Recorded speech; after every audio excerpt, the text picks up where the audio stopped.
जय माता दी, जय मां कामाख्या। देव राधा ट्रस्ट सत्यवाणी चैनल से आप दार्शनिक विचारधारा सुनते हैं। जो मनुष्य रोजाना ईश्वर के 40 नाम रोजाना पढ़ता हो, लेता हो, याद कर लेता हो, बोलता हो, तो 40 नामों में सभी प्रकार के देवी देवता शामिल हो जाते हैं। वह 40 नाम हम आपके सामने प्रस्तुत कर रहे हैं। कोई भी मनुष्य यदि इनका पाठ करता है तो कोई भी देवता नाराज नहीं हो सकता। ओम श्रीमन महागणाधिपते नमः। क्योंकि श्री भगवान गणपति जी प्रथम पूज्य देव है, इसलिए इनका नाम सबसे पहले लिया जाता है।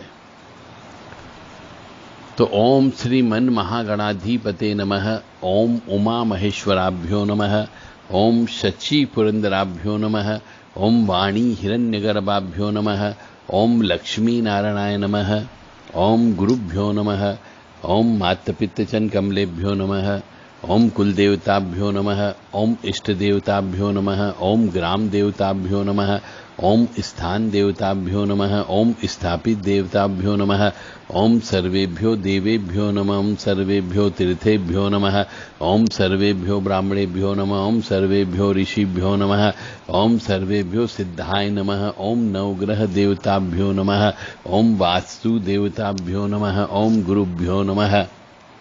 इस तरीके से सभी नाम लिए जाते हैं। ओम मातपित्तजन कमलेभ्यो नमः, ओम पितृभ्यो नमः, ओम चतुष्षष्टि योगिनी देवेभ्यो नमः, ओम षोडश मातृका देवेभ्यो नमः, ओम सप्तघत मातृका देवेभ्यो नमः, ओम सप्त सागरेभ्यो नमः, ओम सप्त ऋषिभ्यो नमः, ओम सप्त नदीभ्यो नमः, ओम सप्त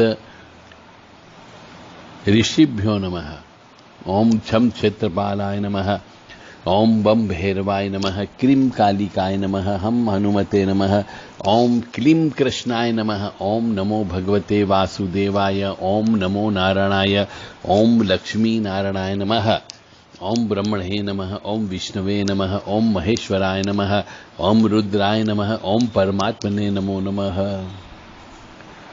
तो इस प्रकार से ये नाम लेने से स्थान के देवता, स्थापित देवता, कुल देवता, कुल देवी, पितृ देवता, कोई भी नाराज नहीं होगा। तो आप ये नाम क्यों नहीं लेते? आप इस नाम को लीजिए, क्योंकि हो सकता है आपने अपने जीवन काल में ईश्वर को याद न किया हो, आपने अपने जीवन में नास्तिकता ओढ़ रखी हो, आपने अपने जीवन में धर्म के प्रति आस्था नहीं रखी हो, तो प्रैक्टिकल करके देखो। ईश्वर का नाम लेने से निश्चित तौर से पापों का नाश अवश्य होता है। और जितने भी बड़े बुजुर्ग ऋषि मुनि सब बोल के गए हैं कि पाप का नाश होने पर मनुष्य को सुख की प्राप्ति होती है, और जब मनुष्य को सुख मिलता है तो वो आनंद में रहता है, और जब आनंद में रहता है इसका मतलब उसके पास ऐश्वर्य रहता है, धन लेता है, लक्ष्मी जी का वास होता है। तो क्यों नहीं लेते आप नाम? मतलब इसके अंदर पूरा ब्रह्मांड के नाम आ गए 40 नाम लेने पर। मतलब ब्रह्मा जी भी हो गए, विष्णु जी भी हो गए, मनुष्य भी हो गए, तीनों की पत्नियां भी हो गई, हनुमान जी भी हो गए, भैरव जी भी हो गए, क्षेत्रपाल देवता भी हो गए, शमशान की शक्तियां भी हो गई, स्थान के देवी देवता हो गए, घर की शक्तियां हो गई, इंद्र देवता का नाम हो गया, इंद्राणी का नाम हो गया इसमें। तो सभी देवी देवताओं के नाम इस 40 नाम में सिमट गए हैं। तो इनका नाम लेने से आपके जीवन में निश्चित तौर से खुशहाली आएगी ही आएगी। याद कर लो, जब भी फ्री रहो तब जप करो, और कोई भी काम प्रारंभ कर रहे हो, चाहे ऑफिस का कार्य प्रारंभ कर रहे हो तो पहले बोल लो और फिर करो। कोई जरूरी नहीं कि अगरबत्ती लगाना, कोई जरूरी नहीं कि धूप बत्ती लगाना, कोई जरूरी नहीं कि दीपक लगाना। यदि लगा दोगे तो अच्छी बात है, पर ऐसे भी मानसिक जप भी आप कर सकते हो। जप करते करते बहुत सारी शक्तियां आपसे आकृष्ट हो सकती है, वशीकरण हो जाता है और फिर वो आपको फलित करने लगती है। इसलिए ईश्वर का नाम लेते रहो। अब पिछले जन्म के कर्म के अनुसार यदि आप पाप कर्म करके आए हो तो कष्ट तो आएगा, तो उन पापों को सहन करने की शक्ति भी ये 40 नाम आपको देते हैं। क्यों नाम नहीं लेते हो? क्या नहीं है इसमें, ये बताइए। एक बार और बोलता हूं मैं। ओम श्रीमन महागणाधिपते नमः, ओम उमा महेश्वराभ्यो नमः। ये उमा महेश्वर यानी कि उमा देवी, भगवती, महेश यानी शिव, शची पुरंदराभ्यो नमः, इंद्र और इंद्राणी, वाणी हिरण्यगर्भाभ्यो नमः, ब्रह्मा और ब्रह्माणी, लक्ष्मी नारायणाय नमः, लक्ष्मी और नारायण। हम सभी का नाम ले रहे हैं तो आपको सरस्वती की कृपा भी मिलेगी, लक्ष्मी की कृपा भी मिलेगी, काली मां की कृपा भी मिलेगी। कोई साइड इफेक्ट नहीं है भगवान का नाम लेने के लिए। हाँ, भगवान के मंत्र बोलते हैं, स्तुति बोलते हैं, तो कहा जाता है कि गुरु से गुरु दीक्षा लेना जरूरी होता है, परंतु हम भगवान का नाम लेने के लिए गुरु दीक्षा लेने की आवश्यकता नहीं है, और हम नाम ले रहे हैं। तो आइए 40 नाम का दोबारा से स्मरण करते हैं और पापों का नाश करते हैं। यदि इन 40 देवी देवता में कोई भी देवी देवता नाराज है तो वह बार बार यदि हम उनको पुकारते हैं तो वह प्रसन्न हो जाते हैं। जैसे एक बच्चा रोते रोते बार बार माँ को याद करता है, तो एक समय बाद माँ यदि कपड़े धो रही हो, बर्तन साफ कर रही हो, या रोटी पानी बना रही हो, या फिर झाड़ू पोछा कर रही हो, तो बालक जब बार बार रो रो करके ईश्वर को याद करता है, यानी अपनी माँ को याद करता है, तो माँ आकर के उस बालक को गोदी में उठा लेती है, उसको चुप कराने का प्रयास करती, खिलौने से चुप कराने का प्रयास करेगी, उसकी भूख शांत करने का प्रयास करेगी, अपनी आंचल से दूध पिलाने का प्रयास करेगी कि जैसे तैसे वह चुप हो जाए। तो आपको भी एक बालक के माफिक बार बार ईश्वर को याद करना पड़ेगा, तब आपके कष्ट कम हो सकते हैं। क्योंकि जब तक भगवती आकर के आपको अपनी गोदी में नहीं उठा लें, आपको उसकी गर्माहट महसूस नहीं होगी, वह आध्यात्मिक आनंद प्राप्त नहीं होगा। तो ईश्वर में विश्वास रखते हुए, ईश्वर में समर्पण भाव रखते हुए कि हाँ मेरी मां आएगी और मुझे उठाएगी, मैं रोऊंगा तो, बस यही प्रेम भाव चाहिए। तो चलो चलते हैं, एक बार और पुनः याद कर लेते हैं। यदि आपके पास ये 40 नाम की सूची नहीं हो तो आप देव राधा ट्रस्ट से व्हाट्सएप के माध्यम से अपना नाम और पता बताते हुए आप ये 40 नाम हमसे मांग सकते हैं। ओम श्रीमन महागणाधिपते नमः, ओम उमा महेश्वराभ्यो नमः, ओम शची पुरंदराभ्यो नमः, ओम वाणी हिरण्यगर्भाभ्यो नमः, ओम लक्ष्मी नारायणाय नमः, ओम कुल देवताभ्यो नमः, ओम इष्ट देवताभ्यो नमः, ओम ग्राम देवताभ्यो नमः, ओम स्थान देवताभ्यो नमः, ओम स्थापित देवताभ्यो नमः, ओम सर्वेभ्यो देवेभ्यो नमः, ओम सर्वेभ्यो तीर्थेभ्यो नमः, ओम सर्वेभ्यो ब्राह्मणेभ्यो नमः, ओम सर्वेभ्यो ऋषिभ्यो नमः, ओम सर्वेभ्यो सिद्धाय नमः, ओम नवग्रह देवताभ्यो नमः, ओम वास्तु देवताभ्यो नमः, ओम गुरुभ्यो नमः, ओम मातपितृजन गमलेभ्यो नमः, ओम चतुष्षष्टि योगिनी देवेभ्यो नमः, ओम पितृभ्यो नमः, ओम षोडश मातृका देवेभ्यो नमः, ओम सप्तगत मातृका देवेभ्यो नमः, ओम सप्तसागरेभ्यो नमः, ओम सप्त ऋषिभ्यो नमः, ओम सप्त नदीभ्यो नमः, ओम जम क्षेत्रपालाय नमः, ओम बम भैरवाय नमः, क्रीम कालिकाय नमः, हम हनुमते नमः, ओम क्लीम कृष्णाय नमः, ओम नमो भगवते वासुदेवाय, ओम नमो नारायणाय, ओम लक्ष्मी नारायणाय, ओम ब्रह्मणे नमः, ओम विष्णुवे नमः, ओम महेश्वराय नमः, ओम रुद्राय नमः, ओम परमात्मने नमो नमः। इस प्रकार से ये 42 नाम हमने आपके सामने बोले हैं। इसमें शिव जी का भी आ गया, रुद्र का भी आ गया, हनुमान जी के भी आ गए हैं। तो इनका नाम आप लेते रहें और अपना जीवन सुखी समृद्ध जीवन व्यतीत करें। हमारा उद्देश्य है कि आप लोग कष्ट में न रहें।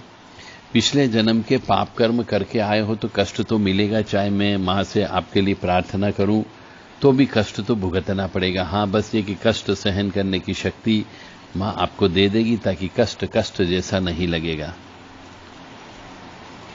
आज हम चल रहे हैं कि सब कुछ ईश्वर के हाथ में है। यश अपयश, मान सम्मान, दुख सुख, लाभ हानि, ये आदमी के हाथ में कुछ भी नहीं है, न स्त्री के हाथ में है, न पुरुष के हाथ में है, सब ईश्वर के हाथ में है। यह निश्चित है, चाहे आप आस्तिक हो चाहे नास्तिक हो, आपको यह मानना पड़ेगा कि मान सम्मान, यश अपयश, सुख दुख, लाभ हानि, ये सब ईश्वर के हाथ में है। और बहुत से बड़े बुजुर्ग लोग कहते थे कि बेटा तेरे हाथ में कुछ नहीं है, सब ईश्वर के हाथ में है। एक दृष्टि से देखा जाए तो यह बिल्कुल सत्य भी है और उचित भी है कि आदमी अच्छे बुरे जैसे भी कर्म करता है उसी तरीके से उसे लाभ हानि उठाना पड़ती है, और दुनिया भी उसके व्यवहार के अनुसार ही उसे वैसा कर्म देने के लिए तैयार रहती है। यानी अच्छे कर्म करने वाला सुयश प्राप्त करता है, मान सम्मान प्राप्त करता है, और दुष्कर्म करने वाला व्यक्ति अपयश और अपमान का अधिकारी बन जाता है। इसीलिए तुलसीदास जी ने अपना मत प्रकट करते हुए कहा है कि लाभ हानि जीवन मरण यश अपयश विधिहाता, यानी जन्म से लेकर मृत्यु तक आदमी लाभ हानि यश अपयश जो कुछ भी अर्जित करता है उसमें अपना कोई भी हाथ नहीं होता है। विधाता यानी ईश्वर की जब जैसी इच्छा हुआ करती है तब उसे उसी प्रकार का लाभ हानि उठानी पड़ती है, और मान अपमान भी सहन करना पड़ता है। और जीवन और मृत्यु असंदिग्ध रूप से आदमी के अपने वश में न रहकर विधाता के हाथ में ही रहती है। यानी बच्चा कब पैदा होगा आपको नहीं मालूम, व्यक्ति कब मरेगा ये आपको नहीं मालूम, ये विधाता के हाथ में। और विधाता कौन? जिसको हमने देखा नहीं हम उसे विधाता कहते हैं, ईश्वर कहते हैं, परमपिता परमात्मा कहते हैं। अब मनुष्य यदि गंभीरता से विचार करे, जैसा कि तुलसीदास जी ने कहा है कि लाभ हानि जीवन मरण यश अपयश विधिहाता, तो इस पे गहनता से विचार करें और जो पब्लिक है, लोग बाग है, उनके अनुभव के आधार पर हम सत्य को तोलें या सत्य की परीक्षा करके देखें, तो जो तुलसीदास जी ने लिखा है वह पूर्णतः सत्य है। अब मैं एक उदाहरण दे रहा हूं जिससे शायद आपके समझ में आ जाए कि जैसे एक व्यक्ति वह दिन रात यह सोच करके परिश्रम करता रहता है कि वह उसका जीवन में अच्छा फल पा करके जीवन को सुख भोग और सफलता पाएगा, परंतु अक्सर देखा जाता है कि उसकी मेहनत रंग नहीं लाती है और ठीक उसके विपरीत होता है। यदि उसका भाग्य साथ नहीं देता तो विधाता उसके द्वारा किए गए परिश्रम पर पानी फेर देता है और उसकी सारी कल्पना, उसकी सोच, वह सब जमीन में चली जाती है। अब ये हमने जो उदाहरण दिया, इससे आप बिल्कुल अच्छे से समझ गए कि मनुष्य आईएएस बनने के लिए प्रयास करता है, डिप्टी कलेक्टर बनने के लिए प्रयास करता है, बड़ा ऑफिसर बनने के लिए प्रयास करता है, परंतु यदि उसके भाग्य में नहीं हो तो उसकी यह प्रयास बिल्कुल पानी में बह जाती है। व्यक्ति मेहनत करता है, पढ़ाई लिखाई करता है, परंतु यदि उसके भाग्य में यदि डिग्री नहीं लिखी है, पढ़ाई लिखाई नहीं लिखी है, तो वो पास नहीं होता है, एग्जाम में जाकर के बैठता है और भूल जाता है कि मुझे क्या लिखना है। यह सब विधाता का लेख होता है। एक उदाहरण और दे दूं मैं, जिससे आप समझ सकते हो कि एक किसान जो होता है वह पक्के मजबूत इरादे से खेत को जोतता है, पानी देता है, सींचता है, दिन रात मेहनत करता है, उसकी चौकीदारी करता है, बहुत मशक्कत करता है और फल को उगाता है, फसल उग के आती है और लहलहाती फसलों के रूप में अपने कर्म और परिश्रम का सफल होने का वो देखता है और मन ही मन फूला नहीं समाता है। लेकिन एक रात अचानक ईश्वर के द्वारा ओले गिरा देने से या बाढ़ आकर के सबको तहस नहस कर देती है, या फिर उस खेत में आग लग जाती है, या खलिहान पड़ा हुआ है उसमें आग लग जाती है। तो अब ऐसा जब होने लगता है, हो जाता है, तो इसका मतलब क्या हुआ? वह मनुष्य असहाय था, उसके हाथ में कुछ भी नहीं है। क्यों? क्योंकि उसके हाथ में इसलिए कुछ भी नहीं था क्योंकि उसने तो मेहनत करी, फल भी प्राप्त किया और बेचने की कल्पना करके अपने ऋण चुकाने का इंतजार कर रहा था। तो ये अचानक एक रात में उसकी जिंदगी परिवर्तन हो जाती है। एक रात के अंदर किसी बच्चे के माता पिता दोनों एक्सीडेंट में मृत्यु हो जाती है, तो उस बालक की जिंदगी परिवर्तन हो जाती है। इसी प्रकार किसान जो अपनी खेती के अंदर, जो मैंने उदाहरण दिया है कि एक रात में अचानक ओले गिरना चालू हो जाते और पूरी फसल तहस नहस हो जाती है या फिर आग लग जाती है, तो ये लाभ हानि सभी कुछ वास्तव में विधाता के ही हाथ में है। इसके सिवा और कर भी क्या सकते हैं? कुछ नहीं किया जा सकता। इसी तरह यदि एक स्त्री सुहागन है, उसका पति कहीं पर काम पे जाता है, सर्विस करता है, नौकरी करता है, परंतु अचानक उसे एक दिन खबर लगती है कि उसका पति ट्रेन एक्सीडेंट में मृत्यु हो गई, बस एक्सीडेंट में मृत्यु हो गई, किसी ने उसके ऊपर गाड़ी चढ़ा दी, तो उस स्त्री की जो सुहागन स्त्री थी, एक क्षण में पूरी जिंदगी बदल जाती है।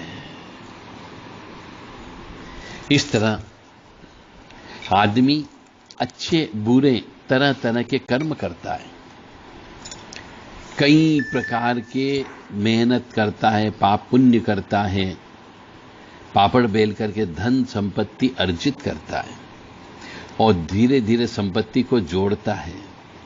क्या सोच करके? वह यह सोच करके बड़ा प्रसन्न होता है कि अब उसने अपने भविष्य के लिए चिंता नहीं करनी है, मैंने पैसा इकट्ठा कर लिया है, अब मेरी जिंदगी आसानी से गुजरेगी। परंतु यदि किसी के भाग्य में संघर्ष लिखा हुआ है तो वह जो संपत्ति जोड़ी वो किसी काम की नहीं होती है। तभी जब संपत्ति जोड़ लेता है, मकान बना लेता है, किराया आने लगता है, भविष्य के लिए वो चिंता नहीं करता है, तभी अचानक कोई महामारी आ जाती है, कोई दुर्घटना होकर के उसके प्राणों को हर लेती है और उसके भावी सुखों की कल्पना का आधार जो सारा धन संपत्ति था, उसे सुख तो क्या देना, उसके प्राणों की रक्षा तक नहीं कर पाता है। तो इसमें भी तो विधाता की इच्छा ही मानी जाती है। एक पिता पूरी जिंदगी भर मकान बनाता है, अपने बच्चे को अच्छी पढ़ाई लिखाई के लिए धन इकट्ठा करता है, और अचानक जिस बच्चे के लिए उसने धन इकट्ठा किया, पढ़ाई लिखाई के लिए किया, मकान बनाया, गाड़ी घोड़े खरीदे, अचानक उस लड़के की मृत्यु हो जाती है। तो ये भावी सुख की कल्पना उसने करी थी, परंतु अचानक ये जिसको हम बोल रहे कि जीवन मरण विधाता के हाथ में है, तो अचानक उस लड़के की मौत हो जाती है। तो उस मनुष्य की जिसने न जाने कितने पाप कर्म करके वो धन संपत्ति जोड़ी है, उसकी पूरी भावनाओं पर पानी फिर जाता है। यानी विधाता की इच्छा है, तो यह मानकर के ही उस मनुष्य को फिर अपना संतोष करना पड़ता है। और पीछे बचे वाले लोग यही सोचते हैं कि विधाता को ऐसा ही मंजूर था, तो अब भगवान कहां से आ गया? अब उस समय विधाता कहां से आ गया कि भगवान को यह मंजूर था? जब आप पाप कर्म कर रहे थे उस समय तो यह नहीं सोचा कि यह भी विधाता को मंजूर था?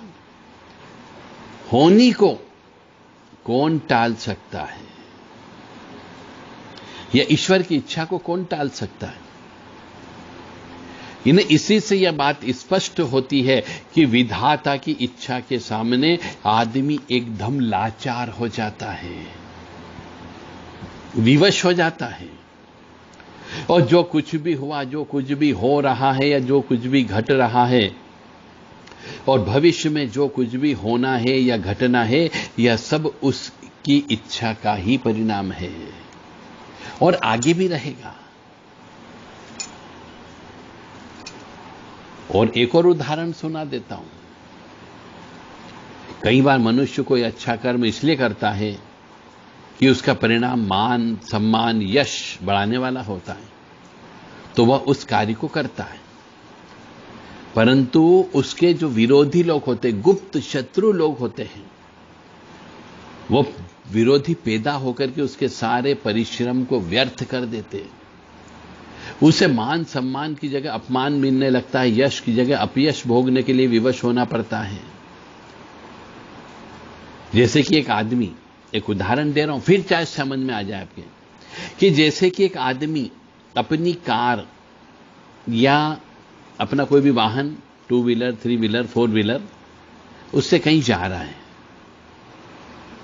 रास्ते में सूने में एक महिला अचानक आकर के उसके सामने हाथ देकर के उसे रुकने का संकेत करती है, तो परोपकारवश या सद्भावनावश वह रुक जाता है और उसकी बातों से उसे विवश एवं असहाय मान करके उसकी सहायता करने के लिए तत्पर हो जाता है।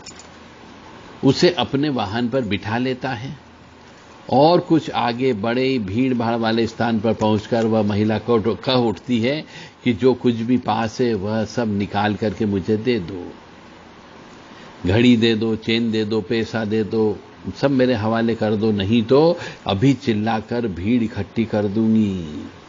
अब बताइए इसे क्या कहोगे?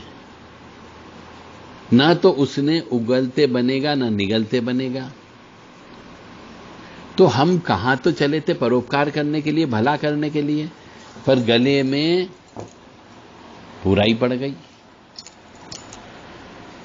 तो इसी प्रकार यह मान्यता स्वीकार कर लेना चाहिए कि आदमी के अपने हाथ में कुछ भी नहीं है। आदमी हमेशा अच्छा ही अच्छा सोचता है और जो कुछ है वह विधि के हाथ में ही है। वही संसार को चलाता है,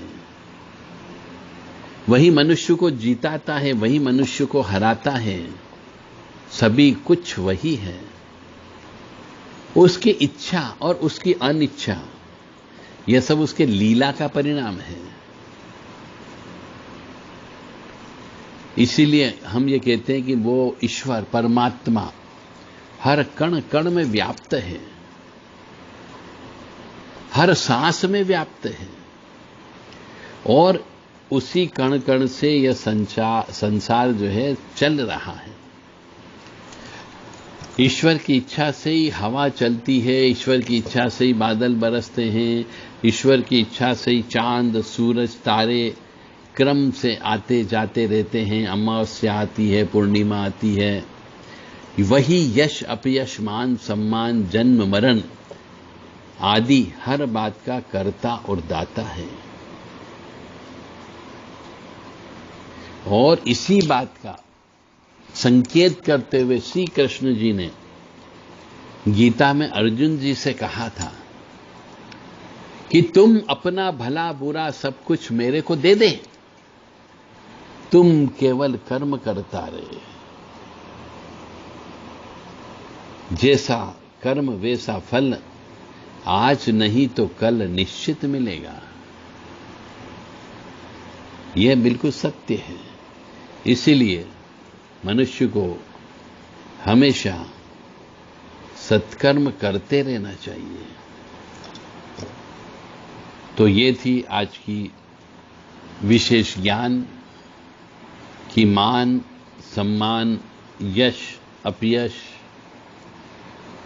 जीवन मरण यह सब विधि के हाथ में है, आपके हाथ में कुछ नहीं है। हर व्यक्ति चाहता है कि मैं बड़ा आदमी बनूं, हर व्यक्ति चाहता है मैं बहुत बड़ा नेता बनूं, हर व्यक्ति चाहता है मेरे पास पावर हो, शक्ति हो, मेरे आदेश के अनुसार चले, मैं राजा बनूं। हर व्यक्ति चाहता है उसका धंधा व्यवसाय अच्छा चले, हर व्यक्ति चाहता है घर में आए तो उसे सुख शांति मिले, क्लेश नहीं होना चाहिए। परंतु ये मनुष्य को सबको अपने अपने कर्मों के अनुसार यश अपयश मान सम्मान लाभ हानि जीवन मरण मिलता है। तो जय माता दी, जय मां कामाख्या। तो अब आपके समझ में आ गया होगा कि ये हमारा जीवन हमारे हाथ में नहीं है। अभी 5 मिनट बाद क्या होगा ये नहीं मालूम। 1 सेकंड के बाद में भूकंप आता है और व्यक्ति समाप्त हो जाता है। 1 सेकंड के बाद जल जला आता है और व्यक्ति समाप्त हो जाते हैं। तो उसकी ये जमा पूंजी सब बेकार हो जाती है। इसीलिए मनुष्य को तुलसीदास जी ने यह समझाने का प्रयास किया कि जीवन मरण लाभ हानि यश अपयश यह सब ईश्वर के हाथ में है। जय माता दी, जय मां कामाख्या। अब लोग बाग ये भी पूछते हैं हमसे कि ईश्वर को कैसे याद किया जाए, ईश्वर को याद करने का तरीका बताओ, हमारा तो मन ही नहीं लगता है। तो ईश्वर को कैसे याद करें कि हमारा मन लगे और ईश्वर आ भी जाए। तो ईश्वर को याद करने का तरीका, ईश्वर को याद करने के लिए ब्रह्म मुहूर्त में उठना चाहिए। और ईश्वर को याद करने के लिए दिन और रात का मिलन जो संध्या बेला का होता है, उस समय पे मनुष्य को ईश्वर को याद करना चाहिए। सबसे उत्तम समय ब्रह्म मुहूर्त है और सूर्यास्त का समय है। ऐसे तो ईश्वर हर समय आपके नजदीक है, हर सांस में है, हर कण कण में है, हर जीव जंतु में है, हर पौधे में है। परंतु उस समय पे याद किया गया 1000 गुना याद किया गया के बराबर होता है। इसलिए मनुष्य को ईश्वर को याद करते रहना चाहिए। जय माता दी, जय मां कामाख्या।